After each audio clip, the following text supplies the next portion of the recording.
Ini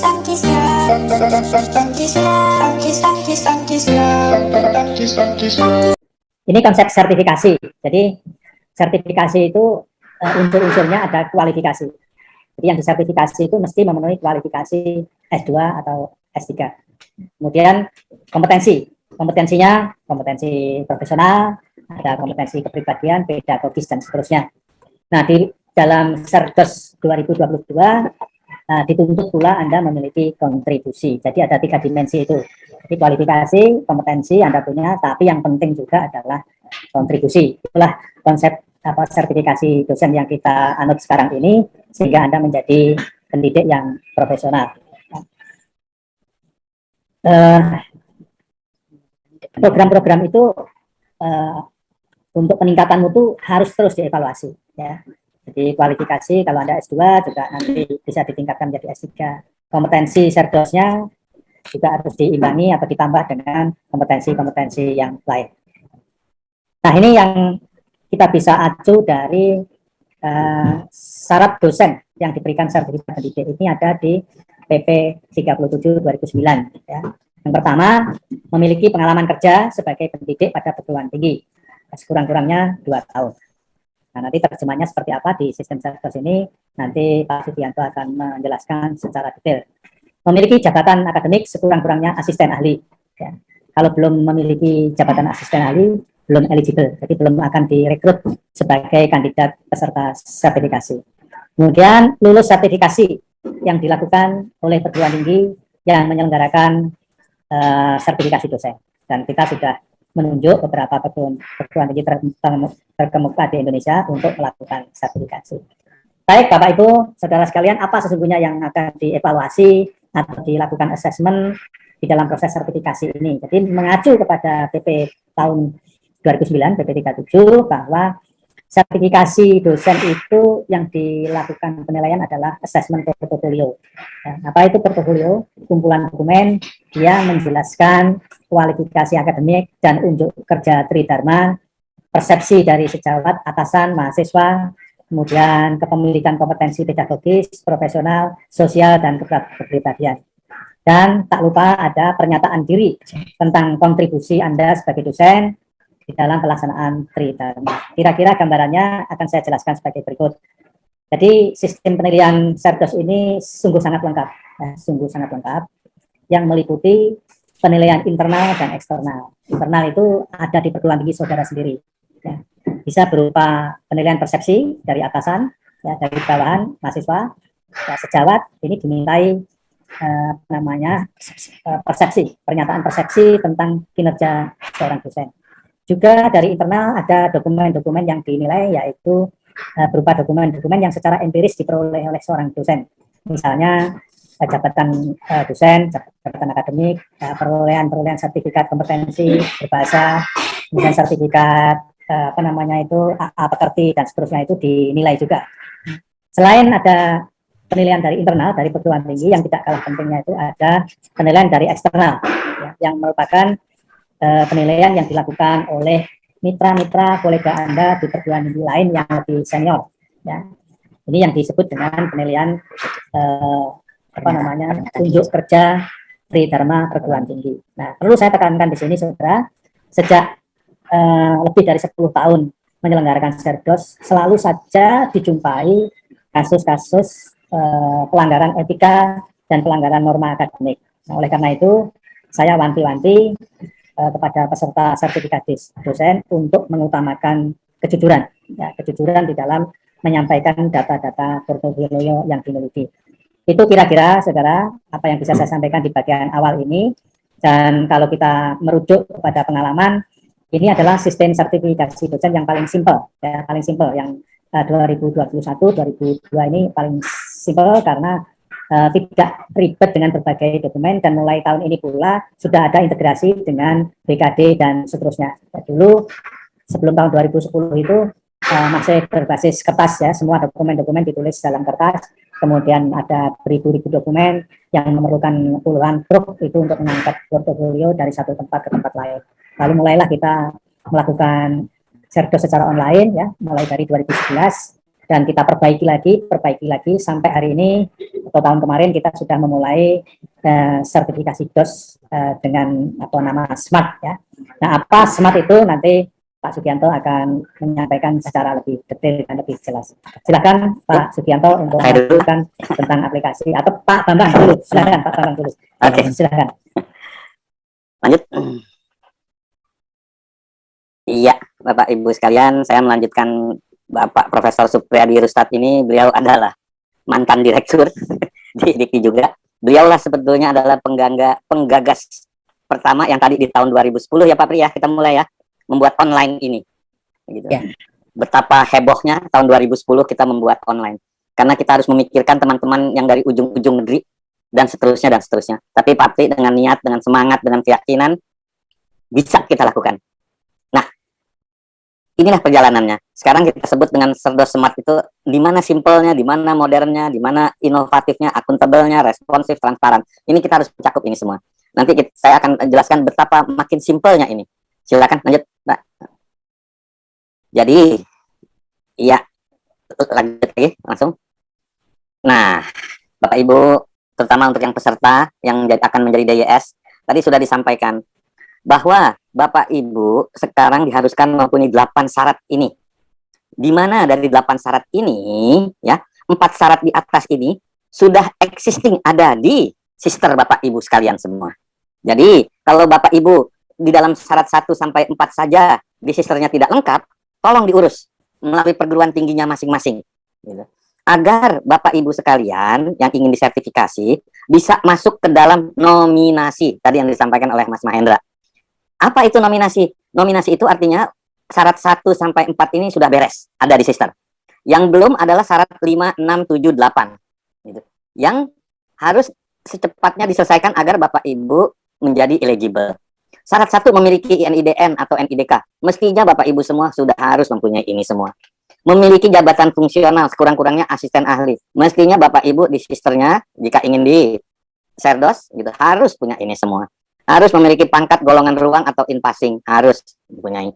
Syarat keempatnya, memiliki masa kerja sekurang-kurangnya 2 tahun secara berturut-turut semenjak TMT. Jadi 4 syarat yang di atas ini harus beres dulu. Baru Bapak Ibu bisa masuk ke nominasi. Apa itu nominasi? Nominasi yang tadi disebutkan, ada BKD, ya, dalam hal ini LKD-nya ya, laporan kinerja dosen, ada TKDA, ya, ada TKBI, dan terakhir pekerti AA. Inilah yang disebut nominasi. Lanjut, Mas. Ya, nanti setelah eligible, ya, nanti akan dibuat ranking lagi, ya, secara nasional, ya, untuk memotong yang masuk ke gelombang 1, gelombang 2. Ya, dilihat dari jabatan akademik, pendidikan terakhir, nilai kemampuan bahasa Inggris dan TKDA, ya, pangkat golongan. Jadi maksudnya, ya, yang jabatan akademiknya tertinggi mempunyai ranking paling tinggi, gitu. Nah, oke. Tahapan Cerdos itu kita sebut T1, T2, T3. Hanya 3 tahapan ini. Tadi yang disebut dengan T1, lanjut aja, Mas. Nah, T1 itu ada ini bagian tadi 1 sampai 8. Jadi kalau Bapak Ibu sudah beres 1 sampai 8, ya, itu Bapak Ibu sudah masuk yang disebut dengan eligible. Silahkan, tadi ada data-data, sekarang yang eligible baru 2.000-an. Tapi di daftar tunggunya, ya, ada 16.000 yang nominasi. Jadi sangat-sangat besar kemungkinan Bapak Ibu lihat di sisternya, bagian apa yang kurang dari 1 sampai 8 ini. Terutama yang 5, 6, 7, 8. Jika ingin masuk nominasi, 5, 6, 7, 8 ini harus segera dipenuhi. Setelah bagian 1 sampai 8 ini dipenuhi, kita akan masuk ke tahapan 2. Ini dia yang tadi disebutkan. Dokumen pernyataan diri dosen dalam unjuk kerja Tridharma Perguruan Tinggi. Ini yang disebut dengan PDD UKTPT. Ya, pernyataan diri dosen. Terus ada nanti data penilaian persepsional tadi yang sampaikan berulang-ulang. Dari bawah, dari mahasiswa, dari sejawat, dari atasan. Tadi sudah disebutkan juga, Mas Mahendra sudah menjelaskan. Yang pertama, tahapannya adalah setelah Bapak Ibu eligible, pasti harus membuat daftar riwayat hidup. Gitu. Ikuti saja apa yang ada di dalam sister. Itu sudah dituntun, sudah dipandu, ya, sangat mudah, gitu, ya, membuat daftar riwayat hidup ini. Kenapa? Karena semua datanya sudah tersedia, tinggal diambil di mana, gitu. Tadi Mas Mahendra sudah jelaskan bahwa itu datanya ada semua. Berikutnya lagi dokumen ijazah dan SK penetapan gafung, ini juga mestinya sudah ada semua, ya. Nah, ini yang tadi jadi pertanyaan terus, dokumen laporan kinerja dosen. Betul, LKD ini sampai saat ini belum seluruh perguruan tinggi menggunakan yang by system. Tadi Mas Mahendra sudah sampaikan, belum menggunakan by system yang ada di sister. Kita masih memberi ruang, ya untuk Bapak Ibu yang calon yang akan disertifikasi, minta kepada perguruan tingginya, PT perguruan tinggi pengusulnya, untuk membuat LKD. Tadi ada pertanyaan, apakah LKD-nya harus ditandatangani asesor? Jawabannya adalah tidak. Yang penting adalah LKD-nya itu ditandatangani oleh pimpinan yang bertanggung jawab mutlak terhadap isi LKD-nya. Siapa itu pimpinan? Bisa dekan, bisa wakil rektornya. Ya, itu saya rasa sekaligus menjawab ya Mas Gi yang tadi ya. Yang berikutnya dokumen TKDA, TKBI, TKDA dan TKBI. Jadi ya, tadi juga sering selalu orang bertanya mengenai skor terbaik. Sekali lagi bahwa Bapak Ibu boleh tes berulang-ulang. Yang kami simpan, yang kami akui, yang akan kami pakai adalah skor terbaiknya. Ya, sejak yang bersangkutan diangkat sebagai dosen. Jadi bagi Bapak Ibu yang pernah sekolah di luar negeri, yang pernah sekolah di Inggris, di Amerika, di Australia, nggak usah khawatir. Buktikan saja dulu pernah mengambil TOEFL, pernah mengambil IELTS, skor terbaiknya, silakan diunduh. Ya. Oke. Terus berikutnya juga sertifikat pekerti AA. Nanti di bagian peralihan ada. Jadi Bapak Ibu masih diberi kesempatan ya untuk mengunduh, mengupload sendiri ya sertifikat pekerti AA ya. Jika didapat sebelum tanggal berapa Juli tahun lalu gitu ya. Dari lembaga-lembaga yang sudah diakui oleh Dikti. Ini sangat jelas ya di aturannya, nanti diperjelas lagi oleh Mas Gi di bagian belakang ya. Dan yang terakhir adalah Bapak Ibu tadi membuat PDD UKTPT ya, dokumen pernyataan diri. Ini selalu dijadikan pertanyaan juga ya, apa sih isinya ini gitu, selalu disampaikan. Yang pertama nanti Bapak Ibu harus membuat audio visual ya, audio visual pengajarannya. Apa itu isinya dan seterusnya, nanti di bagian belakang akan lebih detail lagi ya. Dan Bapak Ibu harus menjadi bintang filmnya gitu. Jadi harus ada Bapak Ibu adalah yang mencontohkan diri sendiri bagaimana mengajar. Yang pertama adalah menceritakan dulu gitu. Ini nanti waktunya maksimal 30 menit, nanti di detailnya ada di bagian belakang ya. Tapi kurang lebih isinya adalah deskripsi mengenai mata kuliah itu ya, bagaimana cara mendeliverinya, menilainya, asesmennya, evaluasinya dan seterusnya ya. Dan yang terakhir adalah data hasil yang penilaian persepsional tadi itu. Bagaimana mahasiswa melihat kita, bagaimana teman sejawat melihat kita, bagaimana dosen atasan melihat kita. Perlu diperhatikan untuk teman-teman yang masih tugas belajar dan seterusnya ya. Ini langsung diberi nilai poin 4 ya Mas Gi ya. 4 untuk unsur mahasiswa ya. Ya, untuk unsur mahasiswanya tugas belajar ya. Lanjut. Ya, ini ada beberapa terminologi, beberapa ya bahwa penyelenggara Serdos itu betul Dirjen Pendidikan Tinggi Kemendikbud, perguruan tinggi penyelenggara. Ini yang disebut dengan PTPS, perguruan tinggi penyelenggara sertifikasi. Bapak Ibu dari perguruan tinggi pengusul dan LLDT. Lanjut. Ini arti PTPS ya. Lanjut lagi. Ini PTU, artinya perguruan tinggi pengusul. Tadi sudah disampaikan oleh Mas Mahendra, masing-masing di sisternya mempunyai peran masing-masing ya. PTPS mempunyai perannya, PTU mempunyai perannya, gitu. Tadi disampaikan oleh Mas Mahendra. Yang jelas PTU juga bisa melihat daftar dosen yang disertifikasi di perguruan tingginya, di mana dia juga harus memonitor. Ya. Ini sebagai ya mulai dari ini saya rasa liwatin sajalah. Ya. Silakan Mas Gi diteruskan. Alur sertifikasinya ini juga sudah. Baik, Bapak itu semuanya kita lanjutkan untuk alurnya. Sudah jelaskan tadi sampai tahap dari mulai sekarang inilah calon DIS Bapak Ibu. Dan nanti di tanggal 16 sesuai dengan jadwal akan dirilis mereka yang akan menjadi DIS berdasarkan syarat 1 sampai dengan 8 itu nanti akan Bapak Ibu masuk di dalam DIS. Dan kemudian ketika setelah selesai menyusun PDD UKTPT, kemudian penilaian persepsionalnya selesai, maka akan dilakukan penilaian oleh PTPS ya, penyelenggara. Jadi mereka yang akan menilai. Jadi yang menilai itu bukan Dikti ya, Bapak Ibu ya. Ini yang juga sering terjadi kesalahpahaman bahwa yang menilai adalah PTPS. Yang menerbitkan sertifikat adalah PTPS, bagi yang lulus, yang mencabut nanti juga PTPS kalau ada hal tertentu yang mau dicabut misalnya, itu adalah PTPS. Nomor registernya yang mengeluarkan adalah kementerian, seperti itu. Ini yang penetapan calon DIS ini terkait dengan syarat itu yang berubah di tahun 2022 adalah bahwa masa kerja 2 tahun terhitung mulai tanggal pengangkatan pertama dalam jabatan fungsional dosen.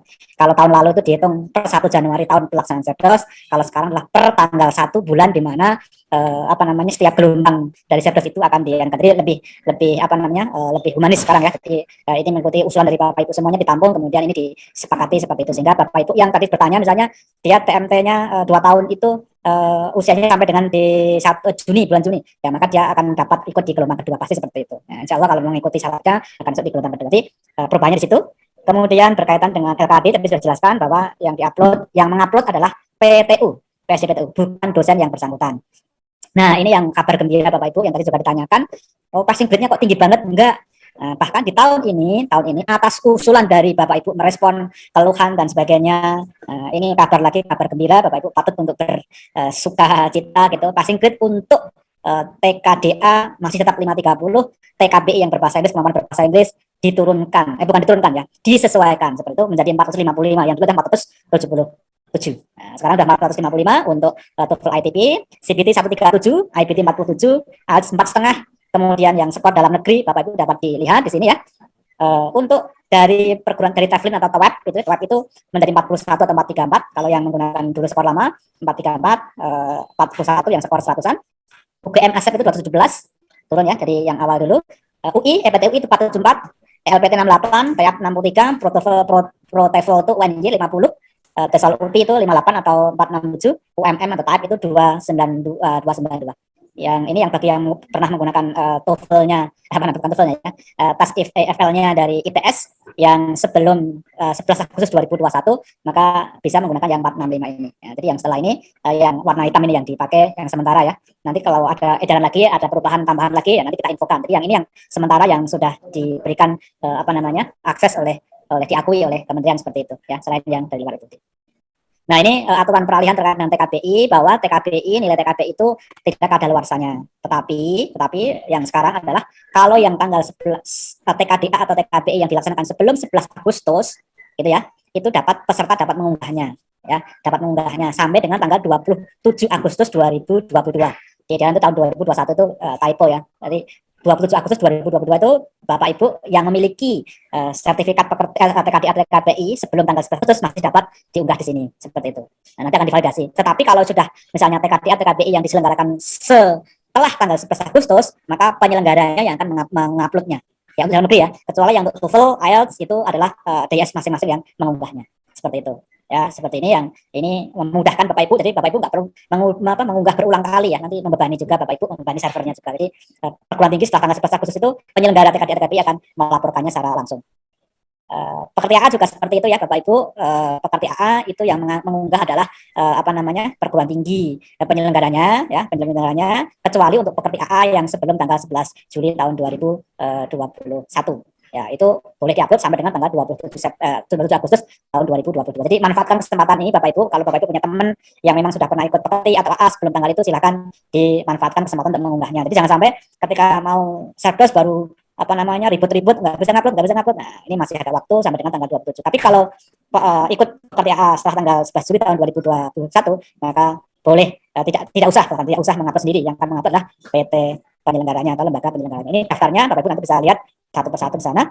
Ini aturan peralihan yang tadi saya sampaikan bahwa sama dengan yang TKBI TKDA, batasnya 11 Juli tahun 2021 itu masih dapat digunakan dan dapat diunggah sampai dengan tanggal 27 Agustus tahun 2022. Setelah ikut pekerti tanggal 11 ini Juli 2021, maka Bapak Ibu nggak perlu repot-repot menguploadnya karena itu akan diurusi oleh penyelenggara. Kalau misalnya ada kesulitan upload, nah penyelenggaranya yang akan kontak dengan tim teknisnya di Sister Mas Mahendra dan kawan-kawan misalnya akan menangani itu. Jadi Bapak Ibu diringankan sebagai DIS seperti itu. Nah, ini berkaitan dengan penetapan calon DIS menjadi DIS yang nanti itu mereka yang memenuhi syarat 8 itu passing grade-nya oke, maka mereka akan menjadi DIS di tanggal 16 kita akan rilis itu insya Allah kalau nggak ada mundur ya jadwalnya 16 Juni tahun 2022 ini akan rilis untuk DIS itu. Nah, mereka yang lulus yang bukan lulus ya, namanya mereka yang lolos dari calon menjadi DIS maka dapat membuat atau menyusun PDD UKTPT atau pernyataan diri dosen dalam unjuk kerja pidana perguruan tinggi. Nah, ini kata-kata ini mohon dihafal ya Bapak Ibu yang akan serdas ya. PDD UKTPT ya, mungkin setelah sholat diulang-ulang ya. PDD UKTPT itu pernyataan diri dosen. Ingat, karena pernyataan diri dosen itu ya berarti pernyataan diri, bukan pernyataan temannya. Jadi yang membuatkan ya diri dosen, bukan yang membuatkan temannya. Nah, itu intinya di situ. Jadi makanya kenapa harus dihafal sehabis sholat itu tadi aspek kejujuran bahwa ini pernyataan diri dosen. Jadi bukan pernyataan temannya, itu bukan temannya dosen itu apalagi itu enggak ya. Kemudian penilaian persepsional nanti akan diurusi oleh PSDPTU kalau memang Bapak Ibu masuk di DIS seperti itu. Nah, penilaian persepsional ini yang paling penting adalah harus dilakukan secara jujur, penuh kejujuran. PSDPTU itu yang akan menentukan. Jadi yang menilai itu, yang menentukan adalah PSDPTU, bukan Bapak Ibu. Jadi Bapak Ibu tidak diperbolehkan mencari sendiri penilainya. Aneh kan nanti persepsional kok mencari sendiri. Nanti PSDPTU yang akan mencari penilainya. Yang paling penting bahwa mereka pernah apa namanya, bersapa, mengerti tentang dosen itu. Jadi kalau yang menilai personal harus sudah pernah mengerti. Kalau mahasiswa ya berarti sudah pernah berinteraksi langsung seperti itu dengan DS gitu ya, pada perguruan tinggi yang sama. Nah ini yang sejak tahun 2021 bahwa sekarang yang dari unsur Jawat itu diminta untuk mendeskripsikan peran dan kontribusi DYS dalam kegiatan pengembangan tridharma perguruan tinggi. Jadi nanti disediakan di dalam sister itu form untuk itu.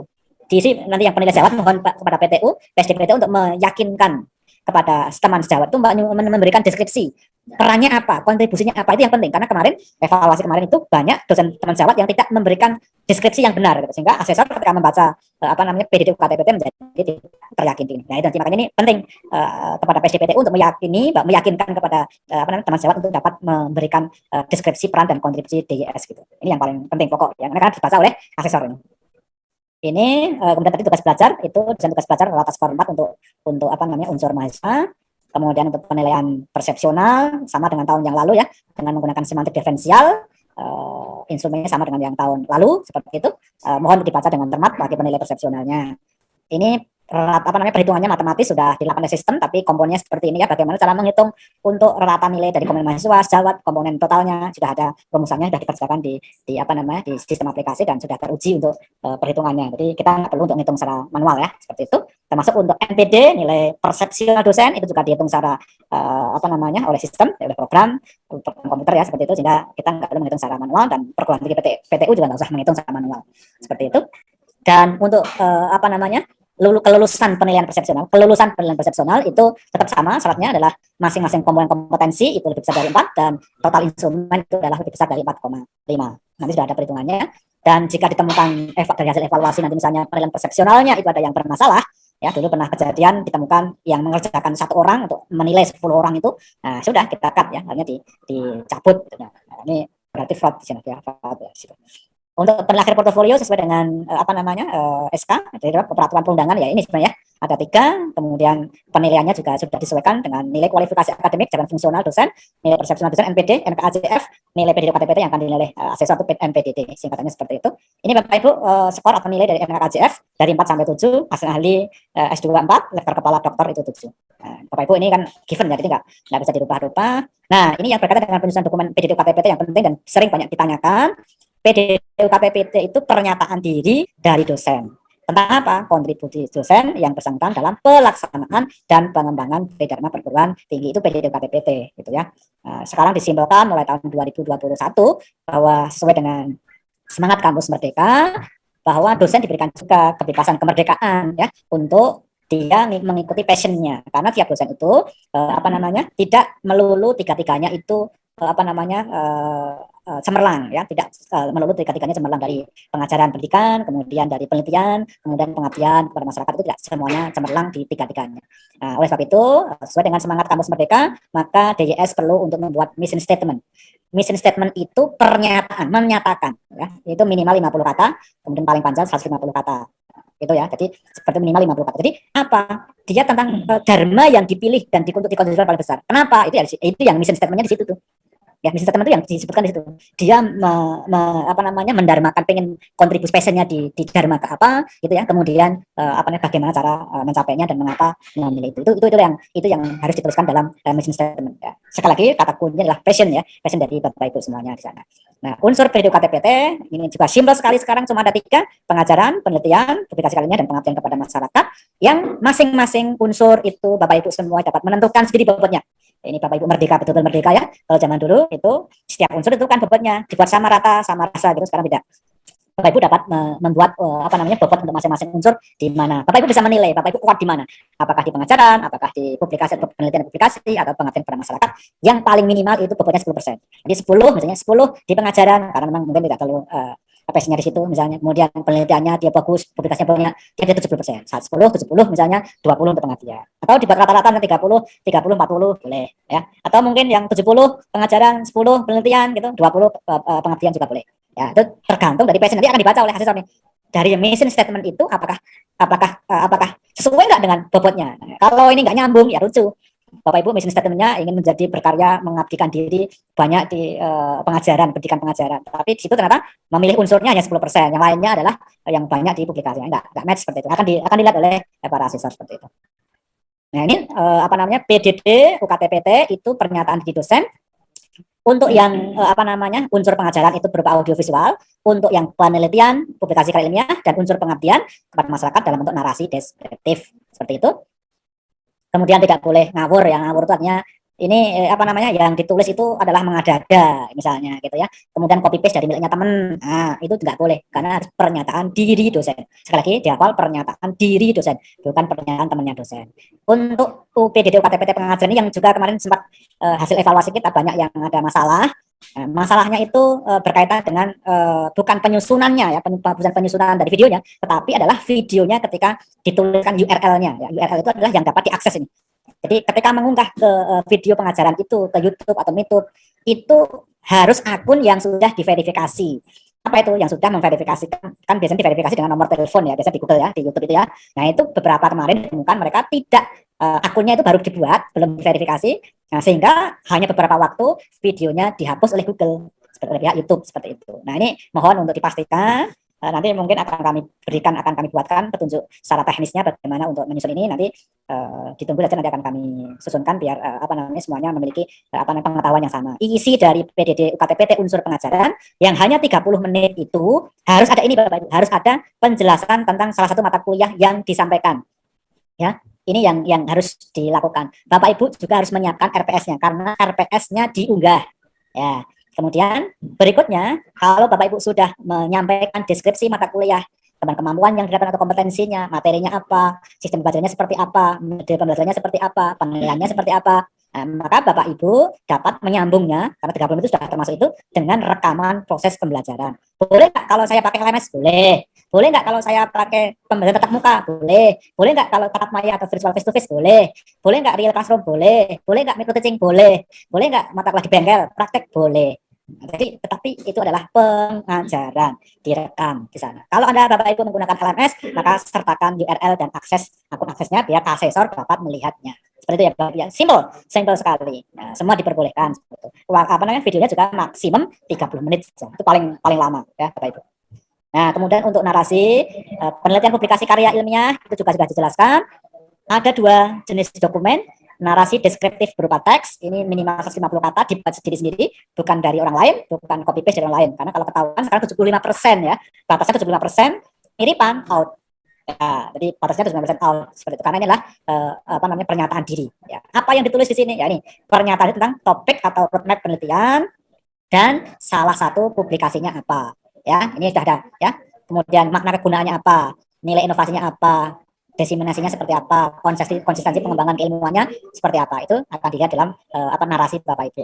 Nah, di situ Bapak Ibu harus melampirkan, misalnya di situ sudah ada ya kalau sudah diunggah, daftar penelitian, laporan penelitiannya, kemudian daftar publikasi yang tadi, yang paling unggul lah seperti itu. Itu harus ada buktinya seperti itu.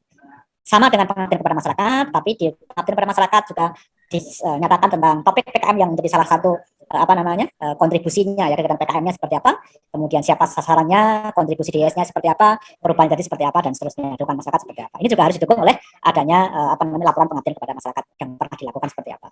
Nih. Nah, kemudian tadi sudah disampaikan juga nanti PDD UKTPT dokumen itu akan disahkan oleh PSD PTU ya, PSD PTU nanti akan dinyatakan bahwa ini sudah selesai dan akan dilakukan submit atau pengunggahan untuk siap dinilai oleh PSD PTPS seperti itu. Itu yang melakukan adalah PSD PTU. Jadi tugas dosen saya mana? Yang nyusun PDD UKTPT saja, selesai di sana. Ya, simpel sekali dosen kan seperti itu.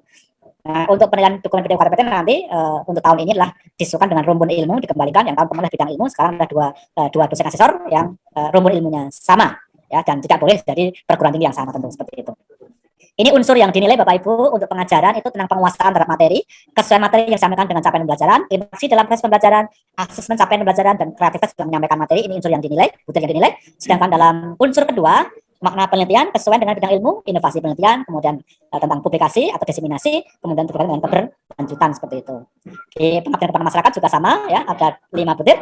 Makna PKM yang dilakukan, tingkat ketercapaian dan dampaknya, kemudian kemampuan kerjasama, kedudukan masyarakat, konsistensi sesuai dengan bidang ilmuwan, dan kontribusi dalam kegiatan pengabdian pada masyarakat seperti apa. Nah, ini yang penting kontribusinya dalam pengabdian pada masyarakat seperti itu.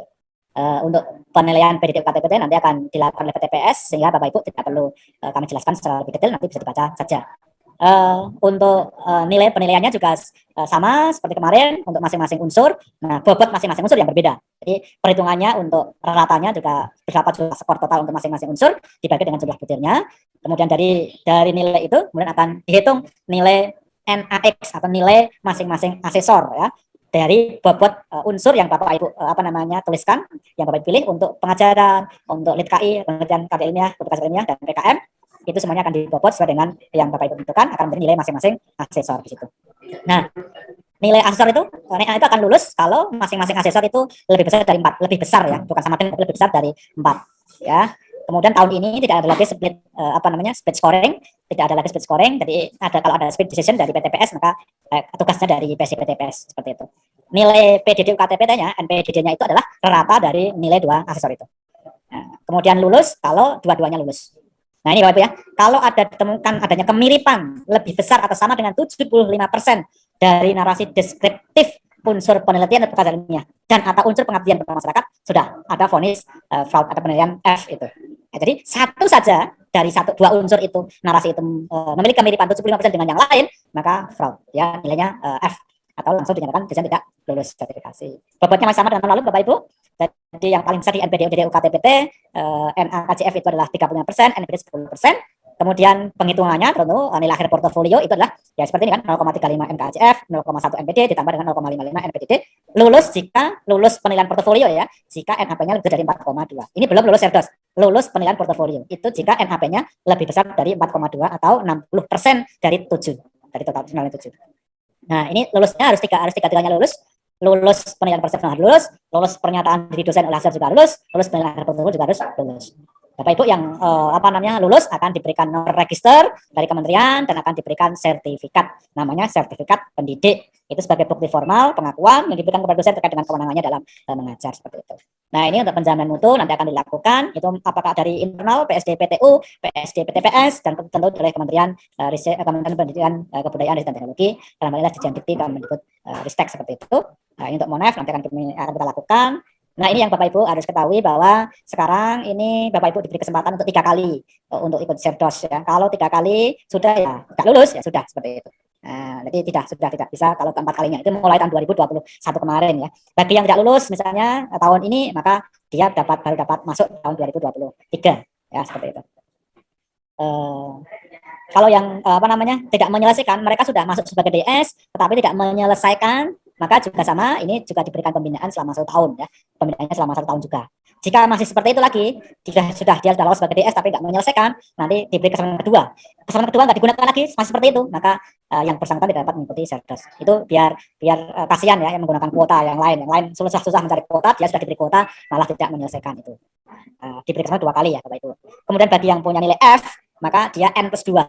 Jadi misalnya tahun 2021 kemarin tidak lulus karena nilai fraud, maka dia baru bisa masuk di tahun 2023 seperti itu. Jadi mohon Bapak Ibu tidak lulus dengan nilai F ya, fraud misalnya memalsu ya, kemudian ada kemiripan, itu jangan sampai seperti itu karena akibatnya banyak sekali.